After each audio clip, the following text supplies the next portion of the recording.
when this Ooh, happens, girl. then I'll be happy. Girl. When I lose the weight, when I get married, when I finish the PhD, when I finish the book, it's a win moment. What would you say to those people who are waiting for that thing to create the happiness in their life? Cut it out. Cut it out. Stop it. Let's just cut it out, baby. Listen. In today's episode of the Black Woman Leading Podcast, we are talking about creating your own happiness with Dr. Kiki Ramsey. Now, if you have been telling yourself that happiness will come when you make more money, when life slows down, when you lose those 50 pounds, all of the things, and you're tired of waiting, if you feel like you have built a life that looks successful on the outside, but quietly feels exhausting on the inside, and if you are ready to stop surviving on autopilot and start intentionally creating a life that actually feels good to wake up to every day, then you need to keep listening. Let's get into it. This podcast amplifies the needs and experiences of Black women leaders in the workplace with a holistic focus on 3 core areas: leadership development, mental wellness, and relationship management. Our ultimate aim is to help Black women learn, heal, and grow in their leadership capacity. Black woman leading.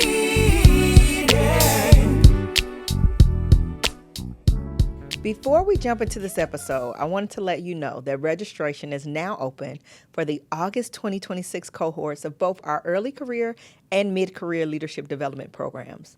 No matter where you are on your career journey, our programs are designed to support your holistic development, wellness, and career growth.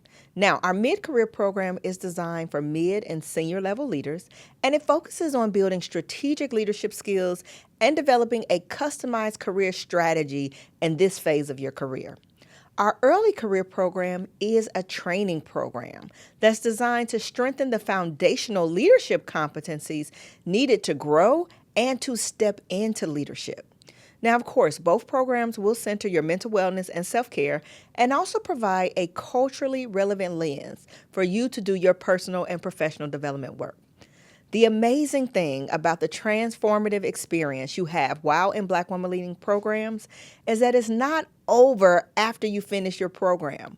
We are invested in a long-term relationship with you. So upon completing our core programs, you become a part of our alumni community, and we host ongoing events throughout the year. With us, you are not just completing another professional development program. You are joining a community of support that's there with you for the long run. If you want to explore how to register for one of our programs, visit our website at www.blackwomanleading.com to get all the details. There you can review our programs, sign up for an info session, or schedule a one-on-one call with a member of our team. We'd love to welcome you to the Black Woman Leading community, and we love to support you in this season of your career. All right. Welcome, everyone. Today, we're talking about creating your own happiness with Dr. Kiki Ramsey. Hey, Dr. Kiki. Hey, Laura. Welcome. How you doing? Good. Thank you. So happy to have you. I want to get into this episode, and I think creating your own happiness is really timely. Yes. In this season. I want to get into this, but first, let me give you all the official about Dr. Kiki. Yeah. Dr. Kiki Ramsey is a renowned positive psychologist, ICF Master Certified Career Coach, international, clock it, okay, keynote speaker, and best-selling author. With a commitment to making a positive impact in the world, Dr. Kiki founded the Positive Psychology Coaching and Diversity Institute, a leadership development firm that specializes in diversity and leadership coaching and training. She is known for her innovative approach to coaching and DEI called Positively Diverse Leadership, which is an evidence-based approach rooted in positive psychology that fosters the intentional use of strengths to help leaders build better working relationships and communication skills to become more inclusive leaders.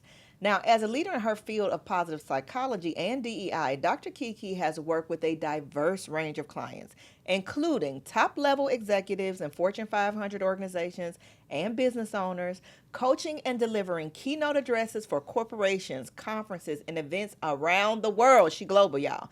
Dr. Kiki's dedication and expertise have earned her the recognition of being named Top 50 Women Leaders in Georgia in 2023, 2024, and 2025 by women we admire. So y'all know our guests always have the receipts. Aye. And Dr. Kiki is definitely coming with the receipts. Now, why did I want to talk about this episode of creating your own happiness? I feel like we are in a season, if we think about the world and what's happening politically, economically, all over. If we think about the professional landscape, the layoffs, you being a DEI expert, you know this anti-DEI element that has just been a hot mess Child. expressed.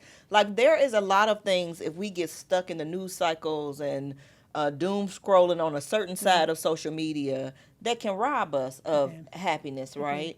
And so I wanted to bring this because I think it's really important, not only as we talk about relationships with ourselves this season, but with each other, how we're showing up as leaders. We need some happiness, child. We, girl, yes, we do. Yes, we do. So I want to get into your expertise about this. But first, before we jump into all of that, let me ask you the question I always have to ask our guests. Okay. What does the phrase Black woman leading mean to you? And then just as a follow-up, we gave a little bit about your bio, Yeah. but tell us about how did you get to this journey of coaching, researching happiness, Yeah. teaching people about happiness. Yeah. We'd love to hear a little bit about that as well. Absolutely. Thank you so much. First of all, having me on the show. I'm so Yes. excited. Well, so black women leading. I mean, it is just like when I hear that word, I be like, period. Yeah. Like, That's the end of it, right? like, period. Because it's what we do. Yeah. It's what we've always done. Even when, going back to ancestors, our ancestors, going back to slavery, going back to all of that, we found a way to lead. Right? We found a way to rise. We found a way to be our most amazing selves in the face of such traumaticness that was happening even back then. And if I look at right now what is still happening to Black women, we are still finding a way to rise. Wow. It's never been easy, but no one has ever been able to break us down so much so that we give up. Right. We don't have that spirit. Like, we might want to give up because, honey, it be some days I'd be like, but we back to it. We back to it after that. And so we get back to it. I think like even you, we be like, oh my God. And then we right Get back back at to it, right? it, So yeah. that's, for me, that's what Black women leading means. It means that we are resilient. We're always going to rise to the occasion no matter what. So you can try to knock us down how many other times. We're going to always get back up. Yeah. That's powerful. Now, tell us about your Black woman leading journey to doing this work you're doing today, working globally with folks all over the world. Yes. Tell us a little bit about how you got to this point in your journey. Yeah, so for me, my story starts when I was very young, right? I had a mom who was addicted to drugs, and but it was something about those times that were super difficult. But even then, I knew that I had purpose in life. And so one day, I just made a promise to myself that I was going to be successful no matter what happened in my life. And, we'd be making these promises to ourselves, child. We'd be going to the gym. We'd be like, we better lose a little weight. Yeah, and then, 5 days later, we like, I'm done with that journey. Like, it's in the over. Popeyes drive-through. Help us, Lord. Exactly. And so, but I made that commitment to myself. And, things happen, life happened. I ended up having my first child at 17 years old. And, my mom, although she had her own problems, she was just, an amazing individual. She was always there. And she reminded me of the promise that I made to myself. And she reminded me that she was going to be there for me regardless of what was going on with her, what was going on in the world. Wow. So I ended up having my son at 17. And graduating from high school with my original graduation class and then setting my eyes on college. And I firmly believe that when we are ready for something, the person, the thing, it appears, right? So for me, that was my godmom. And she had went to this very small school called Berea College in Kentucky. And if you get accepted into that school, you get a full tuition scholarship. Really? And they also believed in non-traditional students, which I was a student with a child. So I got accepted, child, and I packed my bags. I packed my baby's bags. And we went to Kentucky, honey, the bluegrass state. I was like, I want to go here, but it was amazing. I really learned who Kiki Ramsey was through the ups and downs and everything like that. At the same time, I was still helping my mom, with her addiction and just everything that was going on with her. And I fell in love with helping.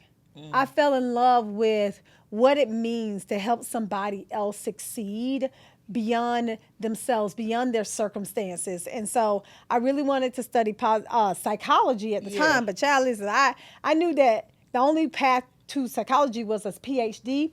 And I couldn't do that at the time because I Yeah. needed to make some money. Yeah. But I knew I needed something beyond the bachelor's degree. So I went on and got my MSW at UGA. I didn't know you were a social Yes, worker too. honey. Social worker is my foundation. So Yes. I got my MSW at UGA, and I started, just continuing to help internships and stuff like that. Eventually, we moved to the DC area where I got my first job in child welfare.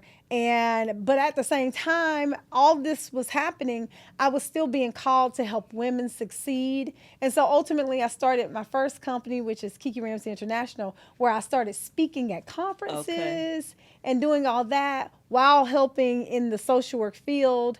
And that led me to coaching.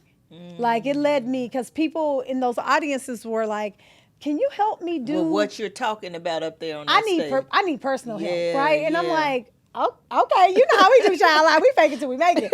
So I'm like, "I can help you." I didn't know that thing was called coaching, Right. And so I figured out that was called coaching, and then at the same time, I figured out about positive psychology, and those two things changed my life. And so I Wow. ended up going back to school, got a master's in positive psychology coaching.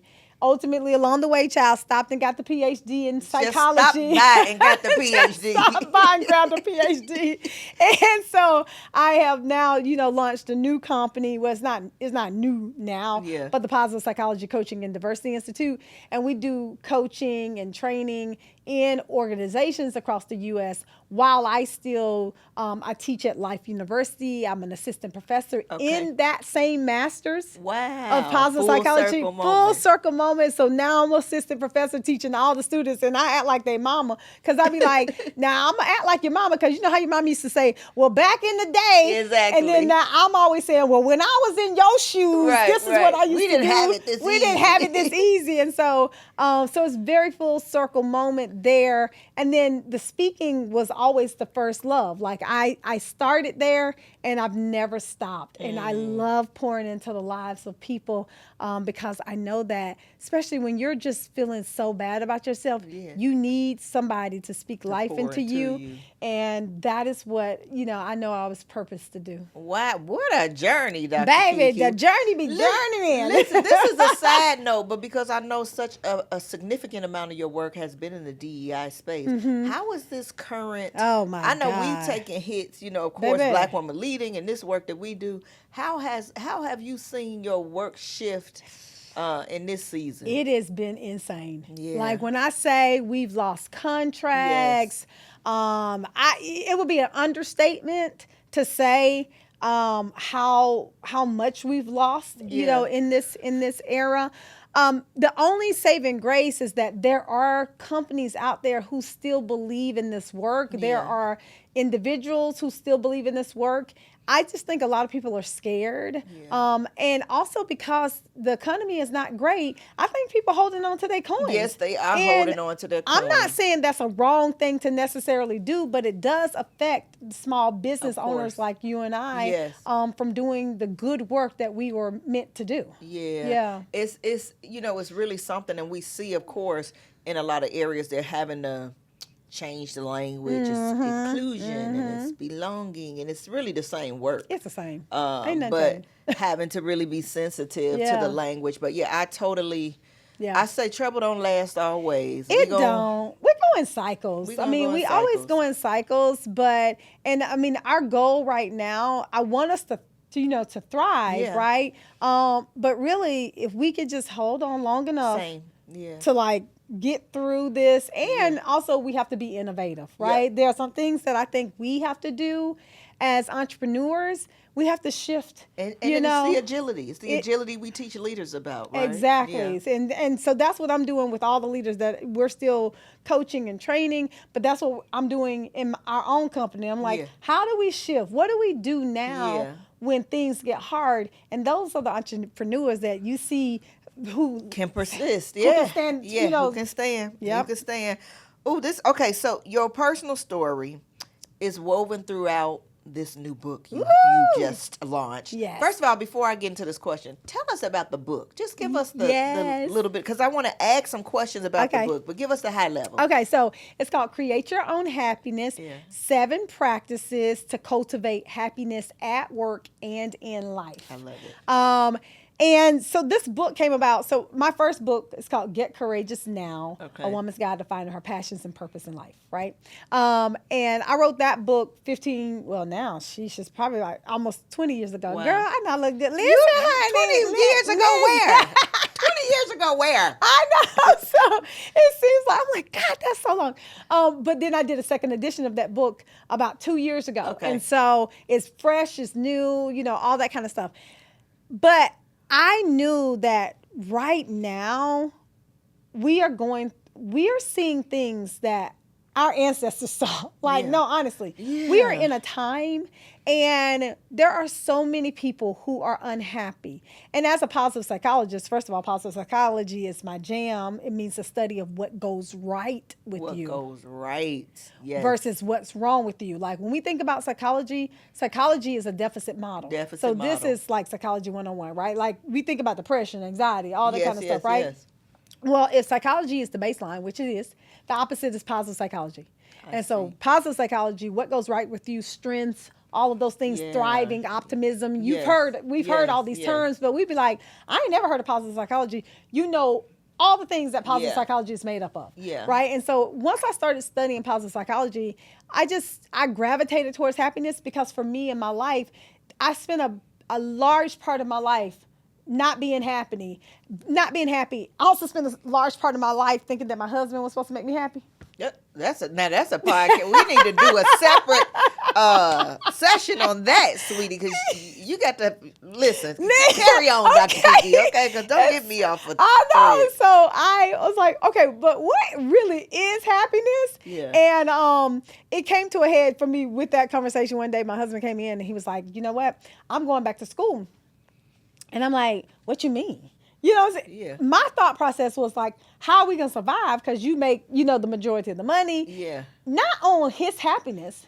On his aspirations. Exactly. It was on how you going to take care of this family. Yes. That you got Which is also important. It's but important. Yes. But I also, it was coming from me from a selfish kind of Yeah. place and not really, thinking about him. And so when he did that, I was like, but your whole goal in life is to make me happy. Like, I don't understand what you do. He like, whole goal, not right, quite. exactly. No, this is faulty thinking, right? Yeah. Like, and so long story short, he went back to school and I had to fend for myself in terms of what truly does make me happy. Yeah. Why was I putting so much onus on him for my own Wow, this happiness? is powerful, Dr. Key. You talking to somebody I'm out here. talking to somebody, Yes, right? Yes. Because a lot of us think that our happiness is somebody else's responsibility, especially at work. Yes. Right? Like, I get it. Like, we be going through a lot of things Yes. at work.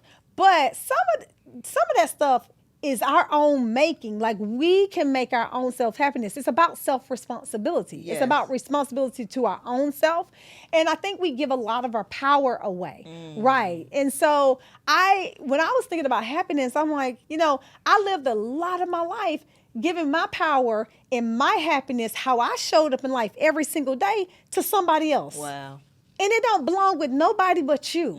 So I was like, I'm going to go deep into the research and see what practical things actually make us happy. And that's how this book came about. Oh, this is good. Now, just to level set, we know what happiness means. Yeah. But is it a definition you're kind of working from? Yeah, for sure. So the definition of happiness that I'm working from is, the experience of positive emotions like joy, gratitude, hopefulness, optimism, having those experiences. But where people get mixed up with happiness is the second part of happiness is in addition to that, having those positive experiences, your stance on your own meaning.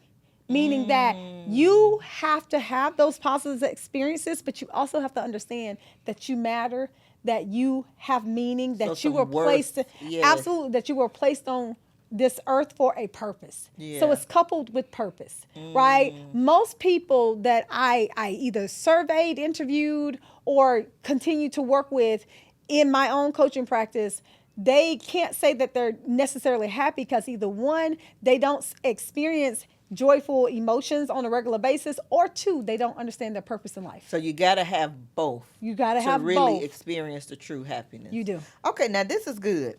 This is good. So before that, there's some foundational premises I know we talked about when we met before. And I'd love for you to pack into this, and then I want to get into these 7 practices of happiness. So this one I think is going to hit people hard. You are saying that the reason a lot of us feel exhausted, overwhelmed, unfulfilled isn't necessarily because we're failing in the things that we're pursuing. Correct. It's because we've been taught to build a life that looks successful instead of one that actually feels good to live. Exactly. Unpack this a little bit, because this is some foundational things I think is important before we jump into these practices. Yeah, no, absolutely. So we as human beings, especially in the day and age that we are living in right now, we need to look good. Yeah. But behind closed doors, life is falling apart. But you don't look like it. You know what I'm saying? Especially like, in the social media age. in the social media age. I call it fake book. Ooh. Ooh. Because people pop on here and they show you what you want to see. Yeah. And then they hop off there and they're on the floor crying. Wow. It is like, and I've coached women like this who look so successful on the cam. And then in shambles from the background, wow. right? And I think it's, it's definitely a cultural thing, right? Yeah. Like we are made like to look successful. And I mean, everybody wants some level of success, yes, and that's yes, okay, right? Yes. Like, I mean, I totally believe in success. I mean, I have very high aspirations, and I think that those aspirations are good. Yeah. But if you put those aspirations over everything, then you tend to lose who you really are. And I think that what we've done is that we've coupled, a lot of times, especially women, we've coupled our identity in our work. Yeah. And when your identity gets so coupled and intertwined with your work, you don't know who you are without that. Yeah. And so the thought of leaving that job or the thought of making a pivot or a shift is it's not even feasible to you in your mind because you're so coupled with what this does for you, even if it's not giving you everything that you need, money, status, titles, relationships, even if it's not giving you all those things, it look like it is. Wow. Do you find in your work, especially if we think about our audience here, that there are any things that are unique to Black women's experience of this or that increase our vulnerabilities around this? Absolutely. I think that Black women specifically, we sit at this unique transition, especially when it comes to corporate America, right? Because we are needed, but we ain't really wanted. But they can't do it without us. Yeesh. You love me, but you hate me. You love me, but you hate me. But you don't want me to go. Yeah. You want to be me, but you don't want to be me. Yeah. You know what I'm saying? You don't want the ramifications of what it is to be me. The real lived experience. Exactly. Yeah. And so I think that we are really navigating what that looks like for us in a space where our voices are not always welcome. They're not always heard. Even around people who are mediocre.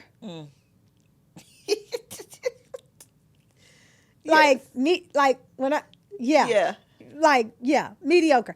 And so, and we know we come with these, all the Black women that I know, baby, we bad. Yeah. Okay. Bad. Degrees, all the things like that. And I know why we do that, because we feel like we can't compete in these spaces because we don't have privilege. Yeah. So what we're up against in these spaces are against people who have privilege just based on the color of their skin. Yeah. And we have to learn how to navigate that, communicate in a way that still makes sure that we feel worthy and valuable, but also we got to understand the assignment, because these spaces and places are not always made for us. Yeah. And it's, there's a time when you might need to exit from some of those spaces, because what you can give even the contribution can't be as full as because you can't be healthy in the space. Absolutely. Yeah. And I talk about that a lot on my social media, and you can't imagine the amount of comments and views and likes that I've got as I'm talking about this conversation. It has really truly hit home for us. So many people are hating their jobs. They're hating just, even it's making them sick. I can remember having a job, and I would come home and I'd be like, babe, I got ulcers. He's like, you ain't got no ulcers. I was like, Somebody had just done diagnosed yourself because you're stressed out. I said, baby, I died for real. I need to go to the doctor. He said, you work in the hospital. Like, Stop on your lunch break, girl. Exactly. And so I just felt like I was dying, right? In the hospital, like just in the job. And I'm like, I got to do something different. But if you don't have the mindset first, which is some of the things that we talk about, if you don't have that first, then you're not going to be able to get up out of that job. And so a lot of women feel stuck. Yeah, they feel stuck. Okay, let's talk about these 7 happiness practices. Yes. Before we kind of walk through them, I want to ask why the language practices, right? Yes. Why not strategies, goals, tips? Yes. What about practices? Why were you intentional with that? I'm very glad you asked that, because I went round and round for what these were going to be called, but I landed on practices because it's all about action, right? The act of practicing is the act of doing something, right? Strategies, all that don't say you got to do it. It doesn't imply. Yeah, exactly. Yeah. Practices say it has the name practice in it, meaning you are going to have to do something. And we're going to go back to that whole self-responsibility thing, right? This book is about you taking back control of your life and not leaving your happiness up to somebody else. Yeah. And so I wanted to make sure that you knew, if you read this book, this is going to be things that you need to do for yourself and not something that somebody else is responsible for doing for you. Yeah, this is good. So in keeping with our season's theme, the very first practice is building healthy relationships. And you open there. Why are relationships the foundation of happiness? And what does a healthy relationship actually require of us? Yeah. You know what? At the end of the day, the research, right? There's a long, Harvard, research study on like relationships, and it is the foundation of happiness for everybody. Having healthy, really connected relationships is the thing that makes most people happy. And you will see people who do not have healthy relationships in their life, they suffer.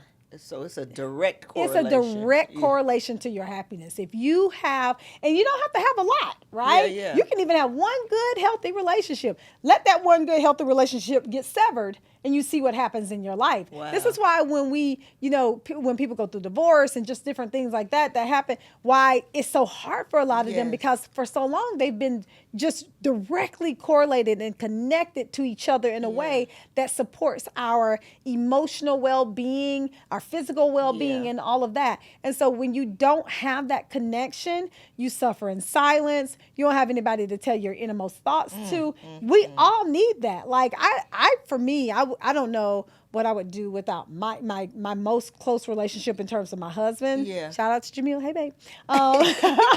Hey, Mr. Ramsey. Dr. Ramsey. Dr. Ramsey.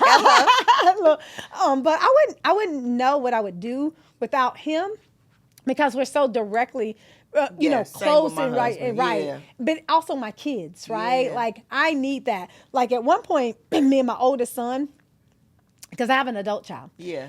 We had a rift in our relationship. I mean, it's adult stuff. It's him, getting to be an adult and me trying to let him be an adult. And, it's all that, right? Baby, I was done. Sick. I was sick. I was like, let me call the therapist. Like, let me, and I hadn't been in therapy for a while, but baby, you would have seen me. I was on the track field. Because that tear was so critical to your quality of life. It was so significant to me that I'm like, I have got to fix this, like somehow, because I want this relationship. I need this relationship. In order to survive, I have to have it. Wow. Yeah. So what does a healthy relationship actually require of us that you see people are skipping that is negatively impacting their happiness? It requires intention. It requires us to be in it. So it is very hard to have a relationship that's one-sided. I know that I see a lot of stuff going on, baby, in the age of AI. I see people marrying AI. I can't even. I can't even. All the things. But in their mind, right, that's they're still having a relationship. So whatever y'all need to do, right? Yeah. But I think that intentionality is really important, and it's really intentionality on your part, right? I think in order for a healthy relationship to formulate and to stay healthy, two people have to be involved, because you can't have one. But if the other person is not doing their part, then there's nothing you can do about that, but there's something you can do about yours. And so you either choose to be in it or you choose not to be in it based on what's going on in that relationship. But you have to be intentional. And so for me, I know that I had gotten called out on a lot of relationships that I just wasn't being intentional about. And it wasn't malicious. Right? It wasn't malicious, but it was more so like, hey, I want a relationship with you, and I don't know what's going on with you, but I don't see the reciprocation and stuff like that. And then at that point, I have to decide if I can give it, and if I'm willing to give it. But I think that intentionality is the thing that we all have to have when it comes to relationships, because if you don't have it, then there is no relationship. Yeah, and the reciprocity piece. I was talking with another guest. I can't even remember the episode, but we were talking about the social media and the parasocial relationships now. So you follow this family or this influencer, and because they share about their life, you feel like you know them. Yep. To the point where you feel like you have a relationship with them, and you never met these people. You haven't. So I'm wondering, like, what are these elements doing to our happiness or our perceptions of relationships? It's really interesting, because even then, we came into the studio. I'm like, girl, you like, nice to meet you in person. I'm like, girl, we ain't met each other before.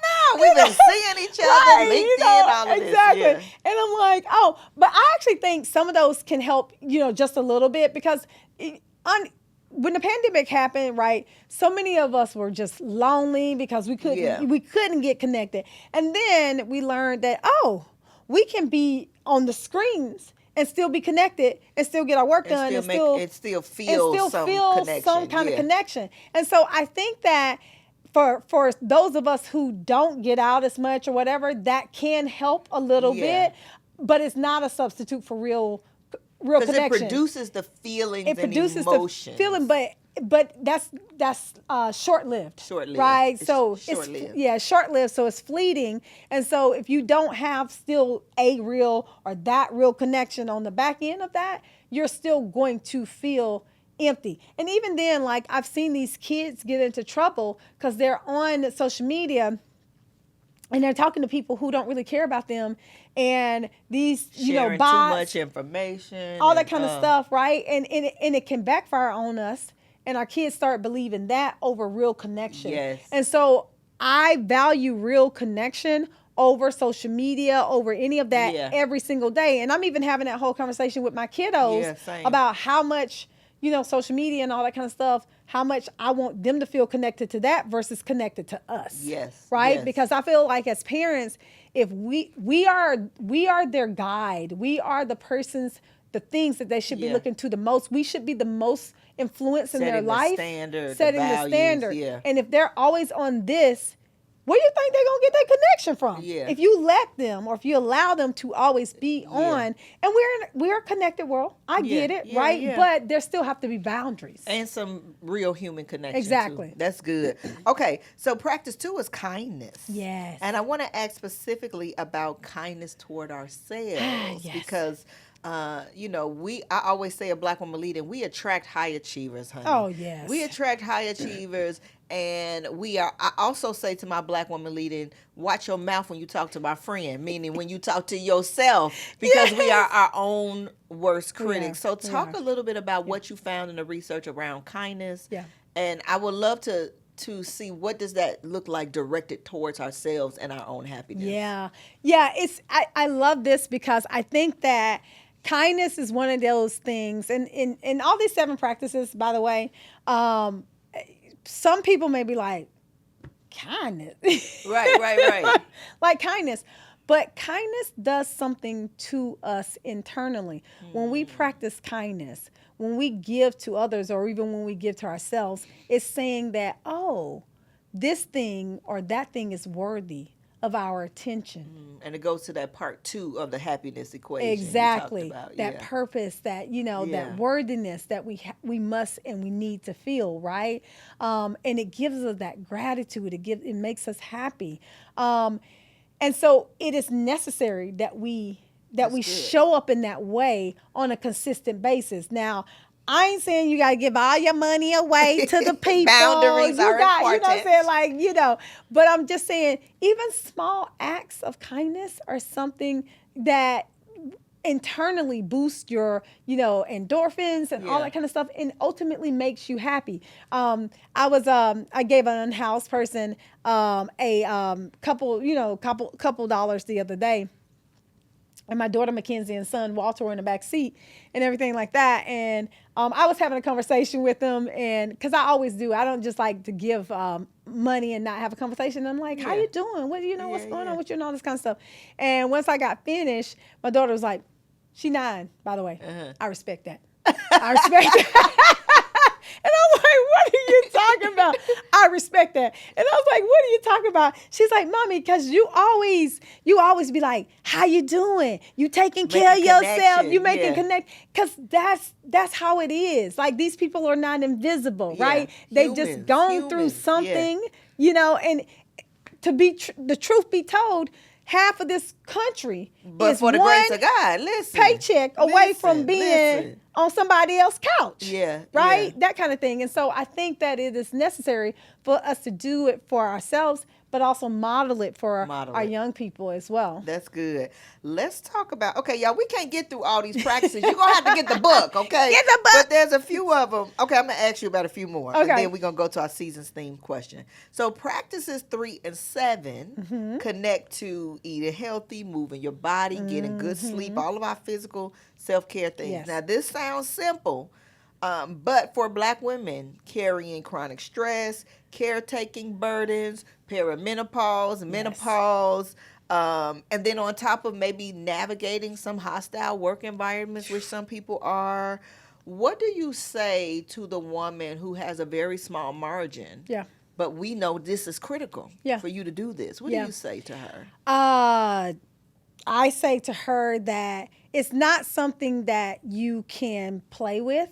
Like practicing, getting good sleep, eating healthy and moving your body, it's a non-negotiable. It's a non-negotiable. It's not something that you can, because you say we have small margin. We have small margin. We do. I have small margin, like we do. But it's just not something that we can play with, because when we do, our body shows us, right? It shows us and it shows up. Like for me, I have a home gym, right? And even if you didn't have a home gym, you got somewhere on a little bit of space. Something. You have to take 10 minutes, 5 minutes, 15, 20 minutes to do some stretches, to do some weights, to do some push-ups, to do some sit-ups, to do something, because that is for you. So I get up early in the morning, normally 5 o'clock in the morning, and then I go down to my gym, or I go to the gym. But that time in the morning, I deem for myself. I love to get up as a part of the 4 or the 5 a.m. club. Because that's the time I have for me. That's the time that I have to just be myself, to pray, to, all those things, to be silent.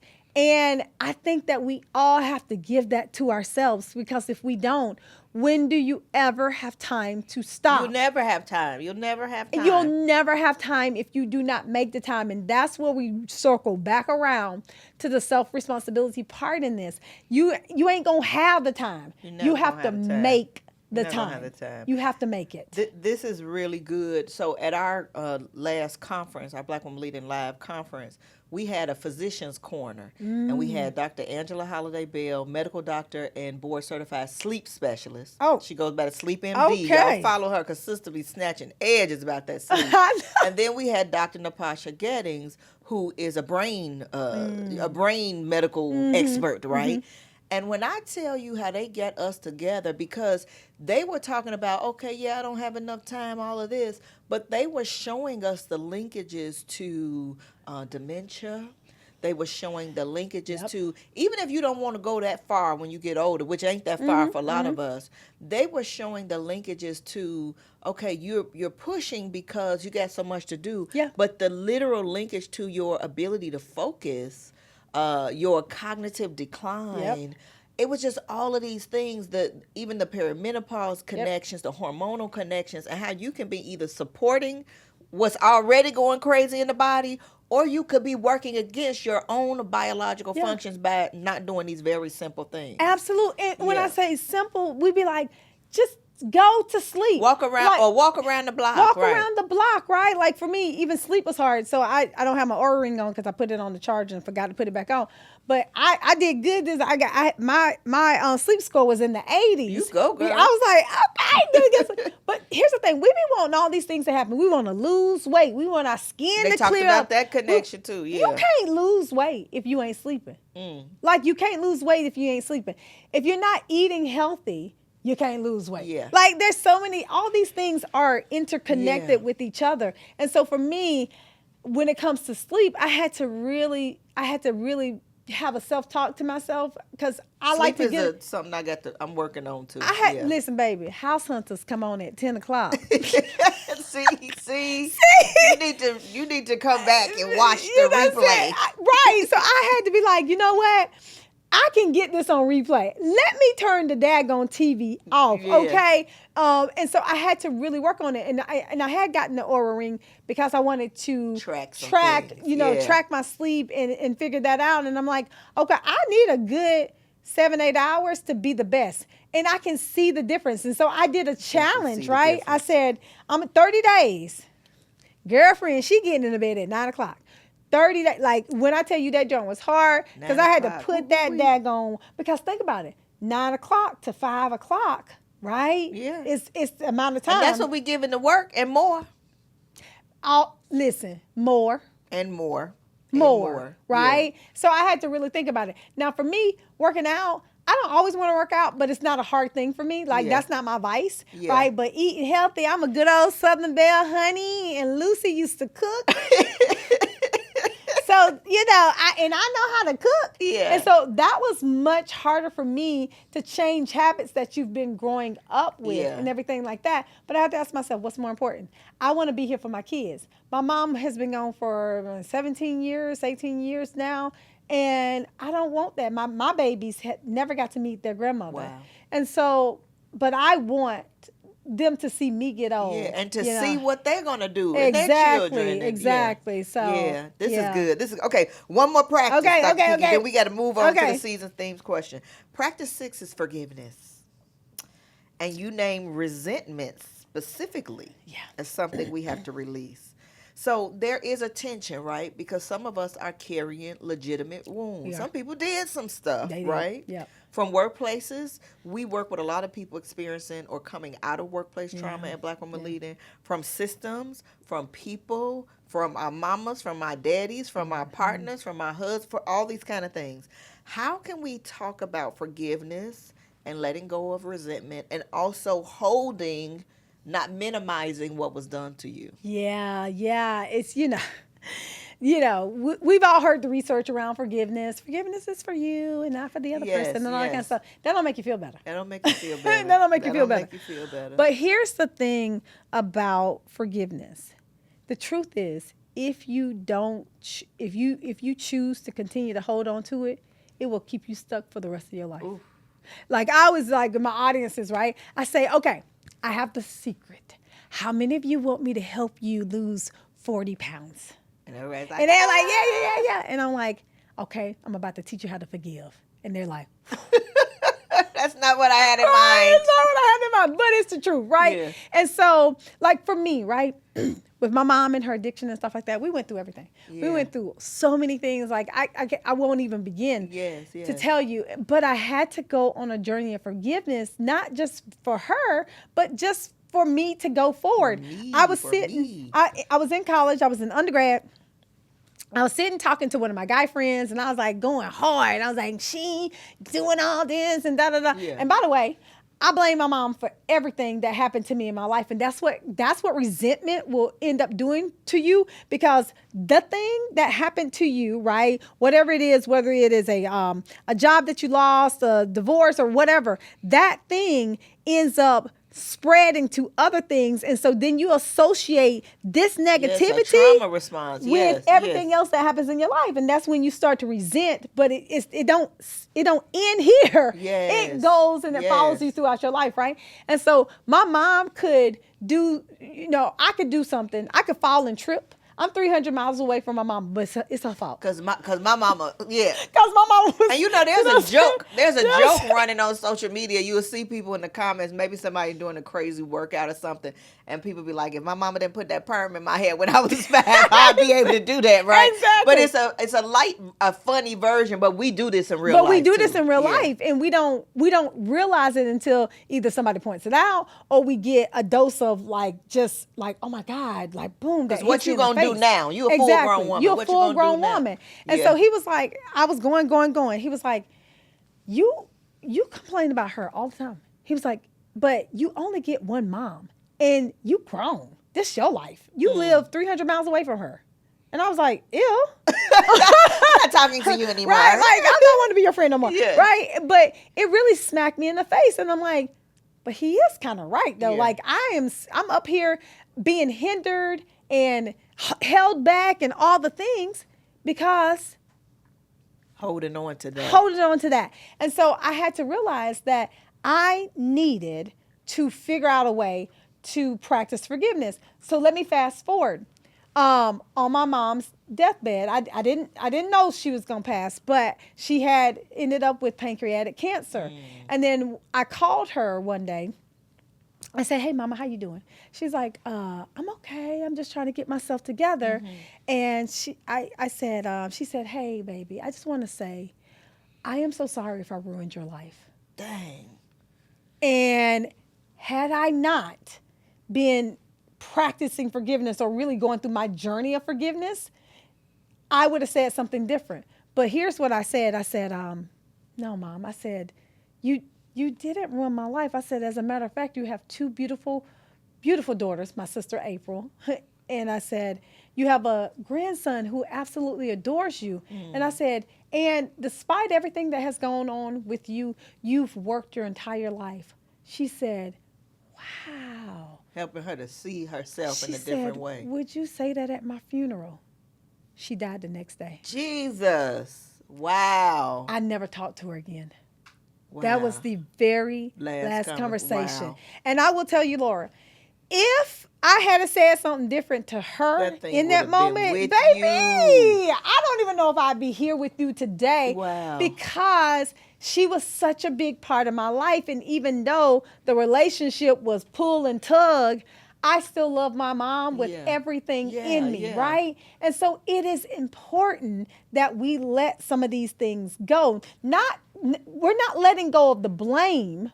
We're saying that despite this thing, I choose to still not let it have this grip around my neck Yeah. and suffocate me so that I can move forward and do the things that God has purposed me to do. Yeah, it's freedom. It's freedom. It's freedom. It's freedom. It's That's freedom. beautiful. Thank you And for sharing that, they too. still did that. No, Yeah, thank you. Yeah. Okay, I want to transition. I keep saying I want to transition. Okay, this last thing. There's this common thing. I know I've done it in different seasons of my life, and I know other people that's listening do it. When this happens, girl. then I'll be happy. Girl. When I lose the weight, when I get married, when I finish the PhD, when I finish the book, it's a win moment. What would you say to those people who are waiting for that thing to create the happiness in their life? Cut it out. Cut it out. Stop it. Let's just cut it out, baby. Listen, when I lived in Maryland, my whole goal was to get back to Georgia, right? Okay. I went to school here, all that kind of stuff. And we needed some pots and pans. Baby, I was cooking on these raggedy pots and pans. When I tell you, Scraped at the bottom, scraped out the bottom. it was a mess. I refused. I was gonna buy some pots and pans for my new house in Atlanta. But guess what? It didn't come fast enough. Yeah. Atlanta was not close enough. I kept on saying, we gonna move this year. We gonna move. Girl, it took us 18 years Wow. to move back to Atlanta when we were supposed to only be in Maryland for 3 years. Wow. And so about 10 of them years, I needed new pots. Not you on the food sticking to the Girl, bottom. It's a hot mess, okay? So the thing about happiness is it's not going to come like we want it to. Yes. It's going to look different in all kind of ways. I think happiness that we create ourselves, we can create it right now with the things that we do. With us waking up, choosing certain things every day. So there's this other kind of like definition of happiness that I love. And researchers say that 50% of our happiness is made up of our genes, like what we were internally made with, like, you know, like the great philosopher Beyonce say, I woke up this way. You know, so 50% of us, you know, we just wake up choosing violence. Wow. You know, and they can't help it, but that's what it is. But 40% of our happiness is made up of our day-to-day activities, the things that we choose. And 10% of our happiness is made up of our life circumstances. So sometimes you can change your life circumstances, but it might take a while. But you absolutely can choose what to you do spending your time with daily. every single day, right? And so I just tell people, it's what you choose to do. Yeah. It's what you wake up and choose to do. Now, of course, some of those actions may have consequences, but that's part of life. But you can choose to do things that are going to make you happy every single day, but it is a choice. It is a choice. Okay, last question. Let's transition because we've been in our season's theme of nurturing and cultivating relationships. Your very first happiness practice that we talked about is about building healthy relationships. What is one thing you want our listeners to do differently in their relationship with others after kind of listening to this conversation? With others. So two things. With others, be intentional about the time that you're giving other people, and then be intentional about the time you're giving yourself. Yeah. Because here's the thing, right?